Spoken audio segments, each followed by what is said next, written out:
Hello ආයිබෝ වේවා අදත් ආදරෙන්ම පිළිගන්නවා. ඉතින් මගේ යාළුවෝ ටික සුපුරුදු විදියට අනුසා සම්මීස් ලයිව් මගේ YouTube channel එකට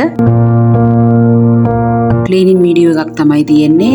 ඒ වුණාට මෙහෙමයි අර දැන් 2026 අලුත් අවුරුද්ද පිරිගන්න දැන් ඩීප් ක්ලීනින් කරනවා.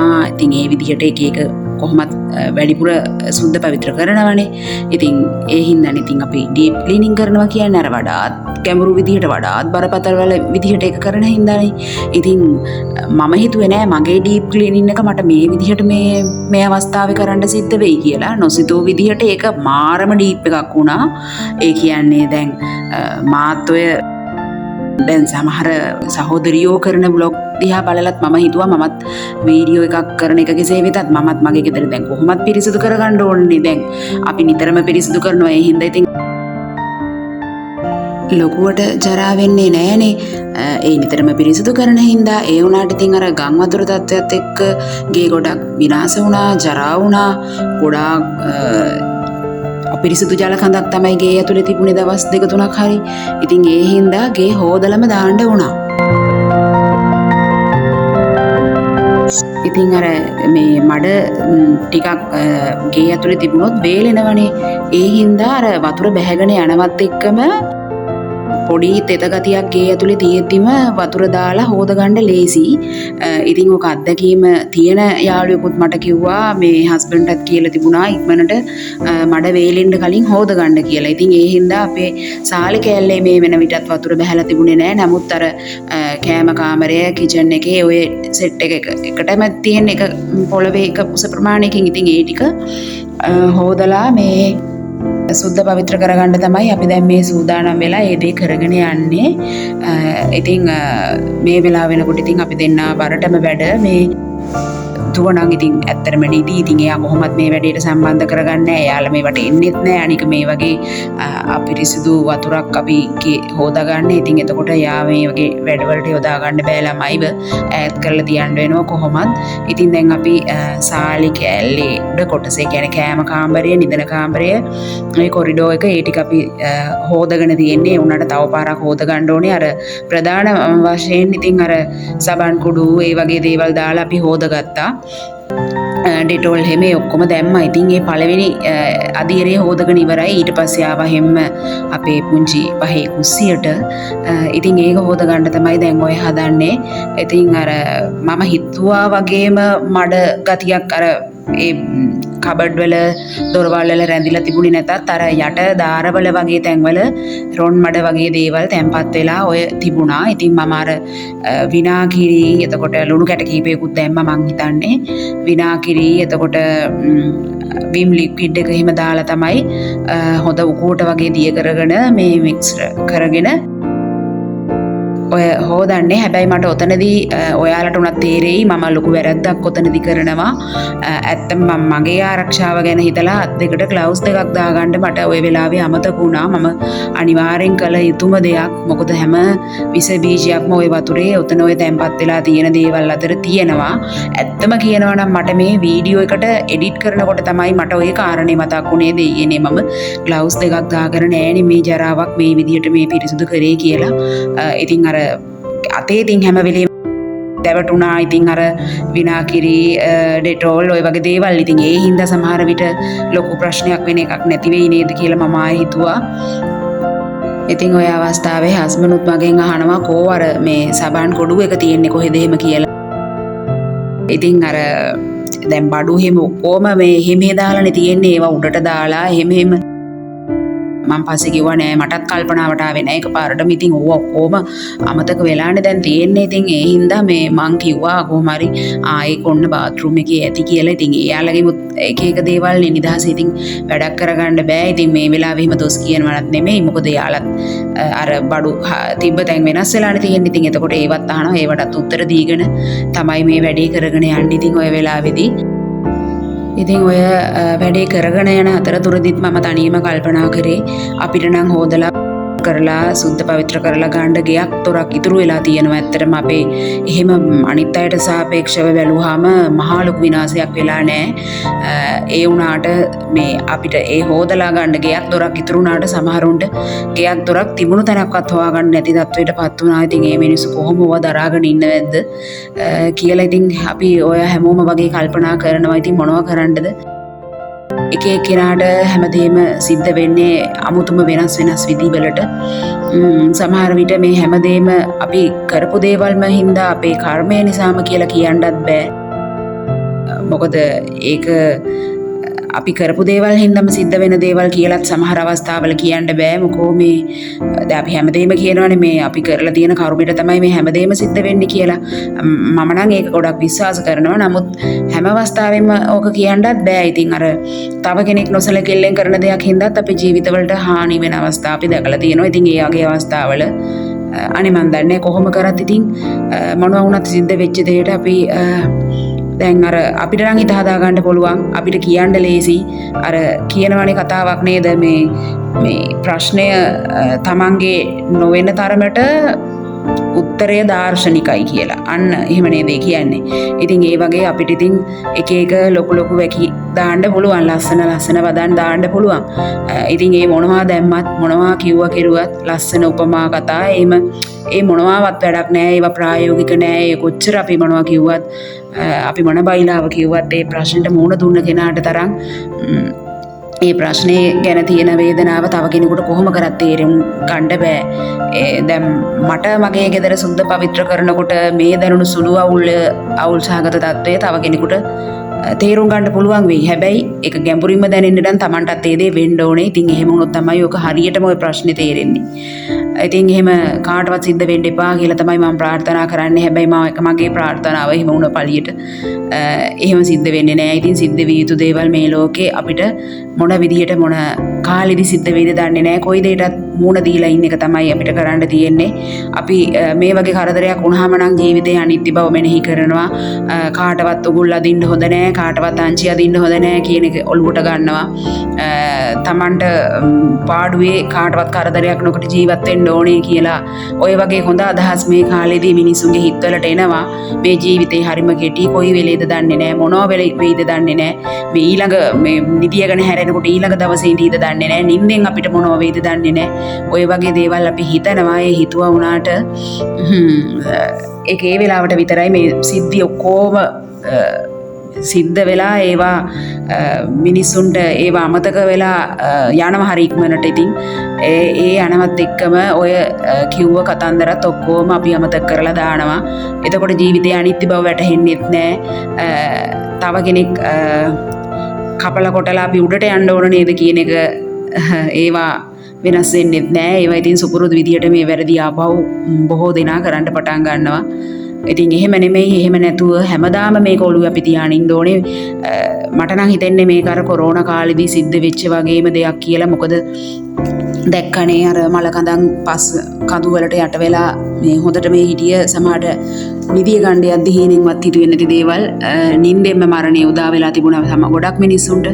ඉතින් ගම් පිටින්ම වැලිලා ගියා පස් කඳු වලට මිනිහක්වත් හොයාගන්න බැරි විදියට. ඉතින් ඒ දේවල් ඒ විදියට වුණාට අපි හිතන්න හොඳ නෑ මේ වගේ දෙයක් ආපහු වුණොත් විතරයි මේ වගේ දේවල් වෙන්නේ කියලා නෑ. තව මොන විදියකට හිතන්නේ. දැන් කලින් කොරෝනා වලට ආවා. ඊට පස්සේ එක එක ප්‍රසිද්ධ දේවල් විතරයි මම ඔය මතක් කරේ. ඉතින් සුනාමිය කියලා දෙයක් කාලෙකදී ආවා. ඉතින් දැන් සුනාමියක් කියලා දෙයක් ආය ආවේ නැති වුණාට මේ සිද්ධ වෙන දේවලුත් එක්තරා විදියක සුනාමි වර්ග තමයි. ඉතින් ඒ හින්දා අපි දන්නේ අපේ ජීවිතේ මොන වගේ අවස්ථාවක මොන වගේ දෙයක් වෙලා නැති වෙයිද කියලා. ඒක කොහොම කොයි විදිහේ බලවේගයකින් කොයි විදියට සිද්ධ වෙනවද අපි දන්නේ නැහැ. ඒ හින්දා ඕනම මොහොතක ඒක වෙන්න පුළුවන්, ඕනම විදිහකට වෙන්න පුළුවන්. එතකන් අපි හැම වෙලේම අර හොඳට හොඳ ගති පැවතුම් ටික හැම වෙලේම ඔළුවේ තියාගෙන ඉන්න ඕනි කියන එකයි මම නම් අදහස් කරන්නේ. ඉතින් මම ඒ ගැන වැඩි ඉතින් කියන්න දන්නෙත් නැහැ, කියන්න යන්නෙත් නැහැ.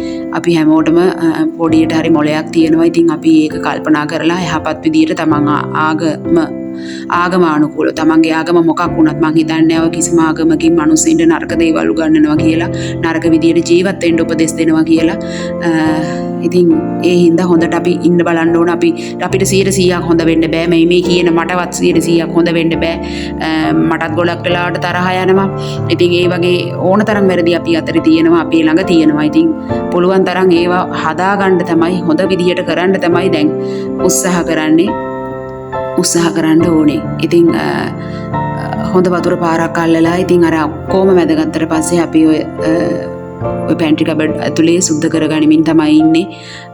ඉතින් අර එක අතක ෆෝන් එක තියාගෙන අනිත් අතෙන් හෝස් එක අල්ලගෙන ඔය වැඩේ කරනකොටත් හස්බන්ඩ් මට පොඩ්ඩක් හැබැයි දොස් කිව්වා. ඔය වැඩ දෙකම එකවර කරන්න බෑ එකක් කරලා ඉන්න කියලා. ඉතින් එකක් කරලා හිටියොත් මට පෙන්නන්න දෙයක් නැතුව යනවා. ඉතින් ඒක යාට එච්චර එක ගාණක් නෑ නේ. හින්දා ඉතින් මම වැඩ දෙකම එකවර කරගන්න තමයි බැලුවේ. ඉතින් කොහොම හරි ඔය තිබ්බු අර ඔය පැන්ට්‍රි කබඩ් වල ඔය තියෙන තට්ටුව අතර බිත්තිය අතර එහෙම සාමාන්‍යයෙන් හිඩසක් තියෙනවානේ. ඉතින් කලින් නම් මට හිතුණා මේ වගේ සීල් වෙන්නේ නැතුව මෙහෙම තියෙන එක හොඳයිද මෙහෙමද හදන්නේ කියලා මට ඒ ප්‍රශ්නේ තිබුණා. හැබැයි දැන් හිතෙනවා ඒ විදියට හිඩස් තිබුණ එක කොච්චර හොඳද කියලා නැත්තම් මේ වතුර ගහනකොට කොහොමද ඕවා කොහෙන් බහින්නේද කියලා මට ප්‍රශ්නයක් ආවා. ඉතින් අර දැන් පැන්ට්‍රි කබඩ් එකේ යට ඔය තනිකර පොළොවේ තියෙන රැඳිලා වතුර කොහොමද එළියට ගන්න කියලාත් මට ප්‍රශ්නයක් ආවා. පස්සේ හස්බන්ඩ් අර වයිප් එක දාලා ඇතුළට මෙන්න මේ විදියට එළියට ඇදලා ගන්න. එතකොට එනවා කියලා තමයි යා කලින් පෙන්නුවේ. පේනවනේ අපි ඔය කිචන් එක හොදන වෙලාවෙවත් කුස්සිය පැත්තේ වතුර ඉංග්‍රීසි සිංහලයි කලව මේ හොඳේ ගණන් ගන්න එපා. ඉතින් ඒ වතුර බහැලා නෑ.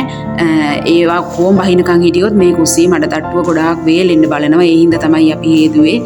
ඉතින් ඒකේ විදියට කිචන් එක හොදගෙන ඉවර වෙලා ඊට පස්සේ ආපහු කෑම කාමරේ මම ආපහු අර වතුර දාලා මේ තව සැරයක් වතුර ටික අයින් කරගන්න අවස්ථාවක් තමයි ඔය ගත වෙන්නේ.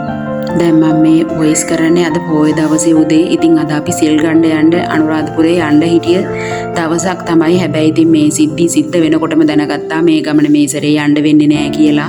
කමක් නැහැ නේද යාළුවනේ ලබන අවුරුද්දේ හා පොරා කියලා ජනවාරි මාසෙම ඒ උතුම් පූජනීය තැනට ගිහිල්ලා මුළු අවුරුද්දමත් හැමදාම මේ වගේ කරදර මිනිස්සුන්ට සිද්ධ වෙන්න එපා කියලා ප්‍රාර්ථනා කරලා එමුනේද. ඉතින් ඔන්න බලා ගන්නකෝ පහුගිය දවස්වල අපි ගමනාගමන කටයුතු කරගත්තු විදිය. ඒ කියන්නේ අපේ කුස්සිය පැත්තේ දැන් ඔක්කොම මං කියවනේ වතුර වලින් යට වුණාට පස්සේ අල්ලපු ගෙදර ඒ ඇන්ටිලාගේ වත්තටවත් යන්න බෑ කියලා. ඒ පැත්තෙන් ගියොත් තමයි අපිට ඒ පාරට අපිට යන්න පුළුවන්. ඇන්ටිලාගේ වත්ත උසින්දා වතුර යාලට එන්නේ නෑ. ඉතින් අපේ ඉනිමගක් ওই විදිහට තිබ්බා. ඒක දාලා පල්ලෙහාට එතනින් ගිහිල්ලා තමයි යාළුවනේ ඇන්ටිලාගේ ගෙදරට වොස් රූම් එකට පවා අපි ගියේ. ඉතින් ওই දුව දැන් බහැලා පෙන්නුවේ ඒ කොහොමද අපි බැස්සේ සහ අපහු නැග්ගේ කියන එක. ඉතින් එයාට හරි ආසයි. ඔය දැන් අල්ලපු ගෙදර මල්ලි වලට පේන්නේ අර ගස් අතරින්. එයාත් ඇද කර පෙන්නනවා. එයාවත් කැමරා කරගන්න කියලා වීඩියෝ කරගන්න කියලා. ඉතින් එයා දන්නේ නැහැ ඇත්තට මම YouTube channel එකක් කරනවාද කියන එකවත්. ඉතින් එයා තමයි මේ විදිහට එතන කෝලමක් දැම්ම පේන්නේ නැහැ හැබැයි. ඉතින් අපේ ළමයා ආපහු ඔය නැගලා පෙන්නනවා මේ කොහොමද. එයා නම් ඇත්තටම ඔය වැඩේට බය නැහැ. මම එකම පාරයි බැස්සේ සහ නැග්ගේ. වෙලාවට පහවදා වෙනකොට අපේ කුස්සිය පැත්තෙන් කොහොම හරි මට යා ගන්නත් පුළුවන් වුණා වතුර අඩු වෙලා. ඉතින් ඔය පේනවනේ අපේ අර සාලේ ඩිංගිත්ත තමයි ඔය විදිහට ඔය පේන්නේ. ඔය මඩ ටික වේලුණා නම් ඔය පොළොවේම සෑහෙන මේ අමාරු වෙනවා අපිට ඔය ටික සුද්ධ කරගන්න. ඉතින් ඒ හින්දා තමයි ඔය තෙත ගතිය තියෙද්දිම හස්බන්ඩ් වතුර එහෙම අල්ලලා ඒක හොදගන්න අපි ලෑස්ති වුණා. මේ ඔය ඒ වෙලාවෙම එළියේ තිබ්බ තත්වය අර පාරෙත් කෙලවරක වගේ වෙන්න වතුර තාම තියෙනවා. ඉතින් මේ මිදුලේ නම් ඉතින් එහෙම මේ වගේ ගන්නම දෙයක් නැහැ. ඉතින් අර උඩට පේන්නේ ඔන්න ඔය විදිහට ඒ වෙලාවෙම මේ අර වත්ත කෙලවරට වගේ වෙනකොට අර වතුර තාම තියෙනවා. ඉතින් අපි පාරෙත් මේ කෙලවරේ කොටස පල්ලෙහාට වගේ එතන පොඩ්ඩක් පල්ලෙහා පදිකට කියන්නේ බෑවුම වගේ. එතනත් මේ වතුර තියෙනවා. ඉතින් අහස ඔය වගේ හොඳට ඉර පායලා හරි ලස්සනට ඉතින් එයා නම් පායගෙන එනවා. අපිට ඉතින් මේ කරදරේ ඉතින් අපි මේවා කරගන්න එපා. ඉතින් සුද්ධ පවිත්‍ර නේද. ඉතින් ඉර එළිය තිබ්බ එක නම් ලොකුම දෙයක් වුණා. නැත්තම් මේවා හේතුවට කොහොමද වේල ගන්න බෑ. අනික මේ තියෙන පිලි ගඳ වගේ ඒ ගඳ යන්නේ නැහැ. ඉර එළිය හරියට වැටුනේ නැත්තම් ඉතින් පුස් ගඳ වගේ ඉතිරි වෙනවා. දැන් නම් ගේ ඇතුලේ එහෙම මුකුත් ගඳක් මේ වෙනකොට නැහැ. ඉතින් අල්ලපු ගෙදර මල්ලි කෙනෙක් ඇවිල්ලත් ওই වැඩේට ඒ වෙලාවේ උදව් කරා. ඉතින් එයාට ඒවා වීඩියෝ කරගත්තේ නැහැ. ඉතින් දැන් කොහොම හරි මේ වෙනකොට ක්ලීනින් වැඩ අපේ ඉවරයි. මම මේ පෙන්නන්න හදන්නේ දැන් මිදුලේ පේනවනේ කිසිම ඇත්තට මේ වීඩියෝ එකේම ලස්සනම නැති දර්ශන ටික තමයි ඔයාලා මේ දකින්නේ. මොකද හරිම අඳුරුයි හරිම මලානිකයි. එළියේ ගහ කොළවල කිසිම කොළ පැහැයක් නැහැ. ඔක්කොම අර නිකන් හේබාලා ගිහින් මැලවිලා වෙන්න ඕන ඔක්කොම වෙලා මම දන්නේ ඔය මල්පෙළ ජීවතුන් අතර තියෙයිද ඉදිරියට මැරිලා මෙයයිද දන්නේ නැහැ. ඒ වාර නිකන් අර තැම්බිලා වගේ තියෙන හින්දා වතුරෙන්. ඉතින් යමුකෝ ගේ ඇතුළට මම තාම බඩු උඩ තියලා තියෙන්නේ ගොඩාක් ඒවා ගෙනාවේ නැහැ. ඉතින් හස්බන්ඩ් කැමති නැහැ දැන් මම පල්ලෙහාට ගේන්න තව දවසක් දෙකක් බලමු කියලාත් කියනවා. හැබැයි මටයි ළමයටයි හදිසි පල්ලෙහාට එන්න අර උඩ අපිට අර බඩු ගොඩ හේ දාලා නිකන් දූවිලිත් එක්ක දැන් පිස්සන් කොටුව වගේ ඇත්තටම මට එහෙම ඉන්න අමාරුයි. ළමයටත් ඒ වගේ. ඉතින් හස්බන්ඩ් නම් උඩටලා ඉන්නවා තව දවස් දෙකක්. ඉතින් එයා එහෙම කිව්වට ඉතින් අපිට ඉන්න බෑ එහෙම. මේ ඔය ප්ලග් පොයින්ට් එහෙම ඒවා ගලවලා දැම්ම කල්ැතුවම. මොකද නැත්තම් වතුර ඇතුළට ගිහිල්ලා ඒවා ප්‍රශ්න වෙනවා කියලා. ඉතින් ඒවා තාම සෙට් කරලත් නැහැ. ඉතින් මට අලුතෙන් හම්බ වුණා ඔතන ටීවී ස්ටෑන්ඩ් එකක්. ඒක ගැන අපි පස්සේ කතා කරමු. ඉතින් හස්බන්ඩ්ගේ ටූල් බොක්ස් එකක් ඔතන තියලා තියෙනවා. ඒවත් හදිසියට අවශ්‍යතාවයකට ගත්තු පාර. ඉතින් ওই විදිහට තමයි මගේ ගේ මුකුත්ම තාම නැහැ බඩු. ඔය ප්ලග් පොයින්ට් එකත් ගලවලා තියෙන්නේ. හැම එකක්ම එහෙම ගලවලා තමයි කලින් වතුර එන්න කලින් මෙයා ගැලෙව්වා ඒක. ඒව තිබ්බහම වෙන සන්තෑසිය දන්න හින්දා ඉතින් අර නැවගිනුනත් ගැට්ටේ බජව් කියලා කතාවකුත් තියෙනවානේ. ඉතින් ඒ හින්දාම මන් දන්නේ මට ඒකත් පල්ලෙහාට ගන්න ඕන වුණා. මෙහෙමයි ඉතින් මේ රොන්නලිසෑ රජුන්ගේ ආශිර්වාදය අනුභවයෙන් මෙවැනි විපත් කරදර ආය නොවේවා කියලාවත් ප්‍රාර්ථනා කරමු. ඒ ප්‍රාර්ථනාව විතරයි අපිට කරන්න පුළුවන්. හැබැයි ඒව වෙනවද නොවෙනවද කියන එක ස්වභාව ධර්මයේ තමයි දන්නේ. ඉතින් මේ වෙනකොට නංගේ සුද්ධ පවිත්‍ර කරගෙන ඉවරයි. ওই විදිහට තමයි කාමරේ හැමුණක් තියෙන්නේ. මුකුත්ම තව බඩුව හුරලා නැහැ. බලනවා මම අද දවසේ ඇතුළතදීවත් මොන හරි ටිකක් පල්ලෙහාට ගේන්න සුපුරුදු ජීවිතය ආපහු පටන් ගන්න. ඉතින් දරුවා පොතක් අල්ලලා පාඩම් කරන්නවත් කැමති නැහැ. අර එයාට පල්ලෙහාටම එන්න ඕනි කියනවා හිටියේ විදිහට නැත්තම් ඒකට කම්මැලි කියලා. ඉතින් ওই විදිහට දැන් නම් ගේ ඔක්කොම වේලිලා තියෙන්නේ මේ වෙනකොට.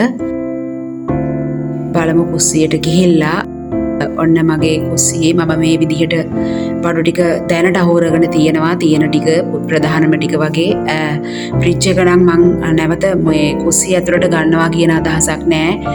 ඒක වෙන තැනක තමයි ස්ථාපිත කරන්න හිතාගෙන ඉන්නේ. මොකද ඉඩ හිරෙනවා. ඒ හින්දා මම මේ ලැබුණු අවස්ථාවෙන් ප්‍රයෝජනය අරගෙන ඒකත් වෙනසක් කරන්න හිතුවා යාළුවනේ. නැත්තම් කීයටවත් අපේ හස්බන්ඩ් මට ඕවා මේ ආපහු වෙනස් කරන්න එහෙට මෙහෙට උස්සලා කරලා දෙන්නේ නැහැ. ඉතින් ලැබිච්ච අවස්ථාවෙන් මම ඒක ආයුධයක් කරගෙන මට උවමනා තැන්වලට බඩු නැවත වෙනස් කරන්න හිතාගත්තා. ඉතින් මගේ මුළු තැන්ගේ මේ වෙලාවේ ওই විදිහට තමයි තියෙන්නේ. ඉතින් දුව තාම කෑවේ නැහැ. දැන් 9:00ට විතර ඇති උදේ වෙලාව. ඉතින් එයාටත් කෑම එකක් වහලා තියලා වාජනත් හොදලා වතුර බේරෙන්න තියලා කුස්සිය ওই විදිහට තමයි දැනට අස්පස් කරගෙන ඉන්නේ. ඉතින් තව දෙයක් කියන්න ඕනේ යාළුවනේ. ඔයාලා දැක්කද දන්නේ නැහැ. අර කළු පාට රොට්ටයිල බල්ලෙක් හිටියා ඔය අපේ අල්ලපු ගෙදර ඒ ඇන්ටිලාගේ ඔය අපේ කුස්සියෙන් එළියෙම තමයි එයාගේ කෝඩුව ගහලා තිබුණේ. අඩි කීපයක් එහායින් අර පොඩි මඩුවක් වගේ ඔය ගෙදරට මේ පැත්තෙන් පේන්නේ එයාගේ බල්ලගේ කෝඩුවේ වහලේක. ඉතින් එයාට දැලක් ගහලා වෙනම වට කරලා තිබුණේ. ඉතින් එයා ලෙඩ වෙවි හිටියේ. ඉතින් ඒ බල්ලත් කොහොම හරි මැරුණා පෙරේදර. හැබැයි යාළුවනේ අර සතෙක් එයාගේ ගෙනාව ආවිස ඉවරයි. එයා ලෙඩ වෙලා යා නැති වුණා. නමුත් අපිට අර පාරිසරික ප්‍රශ්න කීපයකුත් එයා හින්දා තිබුණා. ඉතින් ඒවා දැන් කියලා වැඩක් නැහැ. වෙච්ච දේ වෙලා ඉවරයි. ඉතින් මාව සබ්ස්ක්‍රයිබ් කරපු නැති යාළුවන්ට ආරාධනා කරනවා මාව සබ්ස්ක්‍රයිබ් කරන්න කියලා. මට කමෙන්ට් කරන්න, ලයික් කරන්න, ෂෙයා කරන්න. බුදු සරණයි.